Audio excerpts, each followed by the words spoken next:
ஆச்சி கொழுக்கட்டை மாவு வந்தாச்சு. ஆச்சி கொழுக்கட்டை மாவிற்கு கொழுக்கட்டை அச்சை கேட்டு வாங்குங்கள்.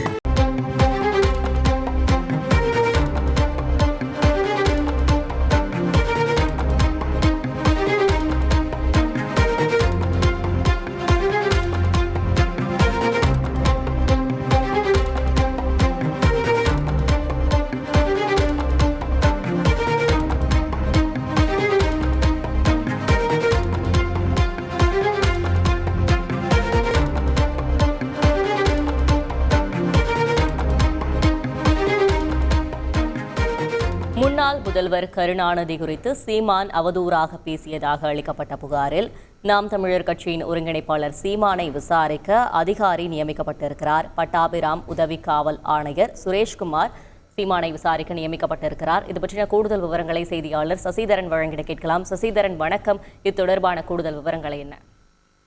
நடந்து முடிந்த விக்கிரவாண்டி தேர்தல் பிரச்சாரத்தின் போது பட்டியலின மக்கள் குறித்து அவதூறாக பேசியதாக நாம் தமிழர் கட்சியின் தலைமை ஒருங்கிணைப்பாளர் சீமான் மீது வழக்கு பதிவு செய்யப்பட்டிருக்கிறது. வன்கொடுமை தடுப்பு சட்டத்தின் கீழ் SC/ST ஆணையம் அளித்த புகாரின் அடிப்படையில இந்த வழக்கானது அவர் மீது பதியப்பட்டிருக்கிறது. 27ஆம் தேதி பட்டாபிராம் காவல் எல்லைக்குட்பட்ட பகுதியில் அவர் குறித்து SC/ST ஆணையம் ஒரு புகாரை தெரிவித்த நிலையில் அது சம்பந்தமாக கடந்த 30ஆம் தேதி சீமான் மீது வன்கொடுமை தடுப்பு சட்டத்தின் கீழ் வழக்கு பதிவு செய்யப்பட்டது.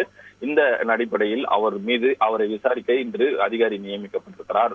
பட்டாபிராம் காவல் நிலையத்தில் புகார் அளிக்கப்பட்டதால் பட்டாபிராம் காவல் உதவி ஆணையர் சுரேஷ்குமாரை நியமித்து ஆவடி காவல் ஆணையரகம் உத்தரவு பிறப்பிக்கப்பட்டுள்ளது. இதனையடுத்து அந்த மறைந்த முதல்வர் கருணாநிதி குறித்து அவதூறு பாடல் பட்டது சம்பந்தமாக நேரடியாக அவரை சீமானை சந்தித்து விசாரிக்க உள்ளதாகவும் தகவல் வெளியாகி இருக்கிறது.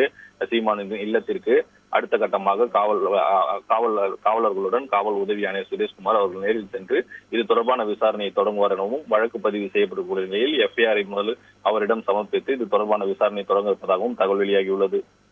விவரங்களுக்கு நன்றி சசிதரன். ஆச்சி கொழுக்கட்டை மாவு வந்தாச்சு. ஆச்சி கொழுக்கட்டை மாவிற்கு கொழுக்கட்டை அச்சை கேட்டு வாங்குங்கள்.